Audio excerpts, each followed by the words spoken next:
Hey, if you're looking to take cool high-speed photos like the ones here with the ghosting effect, then hold on, I'm going to show you how to do that.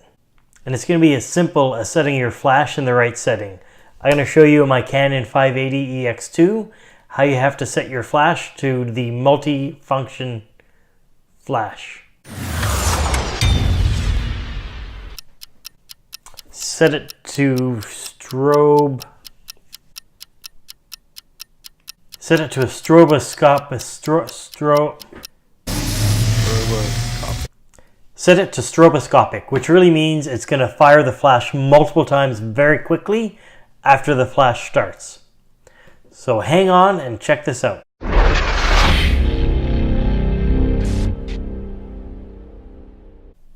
Hey, I'm Terrence and this is Photography in 1, 2, 3. If this is your first time to this channel, it's all about taking great photos and showing you how to use your camera. So subscribe now to keep learning.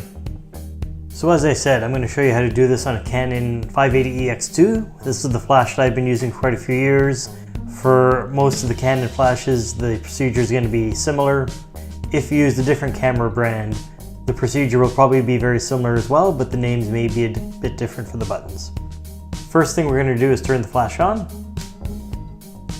And if you're like me, you probably had it set to ETTL, which is the standard mode I'm often in. So we're going to set it to the multi-mode. So you're going to press the mode button. You're going to cycle through until you get to multi. There are three aspects you need to understand for stroboscopic photography when you're doing high-speed photography. The first one is going to be the number of flashes. So this means when the flash is pressed, and I think right now it's just set for 1. When you have the flash fired, either by pressing the pilot button or if it's on your camera when you take a picture, do you want 1 flash to go? Do you want 2 flashes to go? Do you want 3, 10, however many? That's one setting, so it's number of flashes. The second aspect is going to be number of flashes per second. So that's going to be right here. See the Hertz, 1 Hertz? So that means it's 1 flash per second. So arguably, if you have it set for 5 flashes, and right now I don't have that set right now, but you have it set for 5 flashes at 1 Hertz, it's going to fire 1 flash per second. And the third aspect is going to be the power output. So right now it's 1/4. That's going to be how much power of the flash is going. 1/1 would be full power, over 4 is 1/4, and downward. The lower the power, the more Hertz and the more flashes you could cycle through your flash, because if you're at full power, it's not going to have the sustained ability, at least on a flash like this, to keep on doing full power for 20 flashes at 10 Hertz or whatever you're probably going to go for. It's going to be a lot lower than that. Another thing to consider is if you're going to have this on your actual camera in your hot shoe or connected with an ETTL cord to your camera, and the camera and the flash are synced together, how you have your stroboscopic flash set up here is going to impact how long your shutter speed is open for.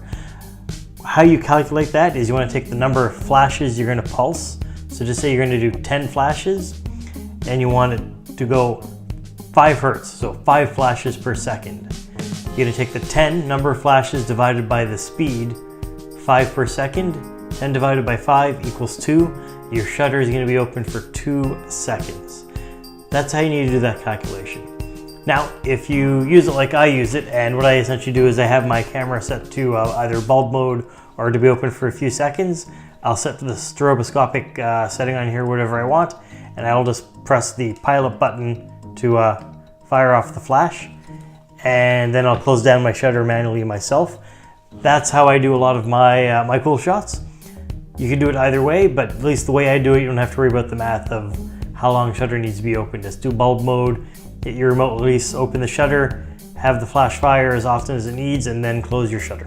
So without ado, we'll press the button here, and this is going to cycle if you press your set button between your Hertz, your number of flashes you're going to fire, and your power. I'm going to press this button. Right now it's on Hertz, so just say I want to have it pulse 5 flashes per second. And I'm going to set the number of flashes. You know, I can't go any higher because I've got too much power. For a lot of the stuff I do much lower power output, because you want really fast flash, which you need to have lower power to do that to really capture cool movement. And now I could move this up a fair bit. So I'll do 10. So what this means is when I fire this, it's going to do 5 flashes per second for 10 flashes total, so 2 seconds, each flash at 1/64th power. So that's how it's done. That's how you can set your flash for stroboscopic ability, and that's how you're going to get the cool photos where you see something ghosting that's a high-moving, fast-moving object. Give me a comment below, tell me what you're going to use this on right away. If you got a link to something you've posted, do post that. I do want to see what kind of photos you guys are taking using this technique. Like, share, and subscribe. And I got a lot of other great videos. Keep on watching. Have a good one.